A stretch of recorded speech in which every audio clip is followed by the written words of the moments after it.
તો તમે લોકોએ ક્યાંક ને ક્યાંક લાલો મૂવી વિશે તો સાંભળ્યું છે ને તમે બધાએ લાલો મૂવી જોઈ પણ લીધી હશે. તો તમે લોકો હજી તક લાલો મૂવી ના જોયું હોય તો જઈને જરૂર જોજો. હજી તક તે થિયેટરમાં છે. લાલો મૂવી આજથી 2 મહિના પહેલાં રિલીઝ થઈ હતી ને હજી તક થિયેટરમાં હોય. તેનો મતલબ તે મૂવી બહુ સારી છે અને લોકોને બહુ પસંદ પણ આવી છે.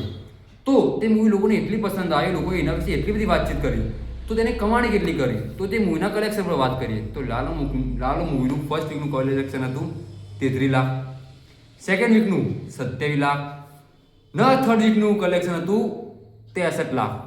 તો 3 વીક સુધી તો બરોબર હતું. આ મૂવી ગુજરાતી દરેક એવરેજ મૂવીના પ્રમાણે કમાણી કરતી હતી. પણ ચોથા વીકમાં એનું કલેક્શન થયું 12 કરોડ, પાંચમા વીકમાં એનું કલેક્શન થયું 25 કરોડ અને છઠ્ઠા વીકના સ્ટાર્ટિંગના 3 દિવસમાં એનું કલેક્શન 12 કરોડ. એનો મતલબ એનું ટોટલ કલેક્શન થાય 50 થી 55 કરોડ. ના મૂવી બની ખાલી 50 લાખમાં. તમે વિચારો, કોણે 500 ગણો ફાયદો કર્યો. 50 લાખની મૂવી 50 કરોડ સુધી પહોંચી ગઈ. તો વિચાર કરો કે હજી એ ગુજરાતી સિનેમામાં જો સારી ફિલ્મો બની તો લોકો એને જરૂર જોવા જાય. તો હજી સુધી આ મૂવી ના જોઈએ જઈને જરૂર જોજો.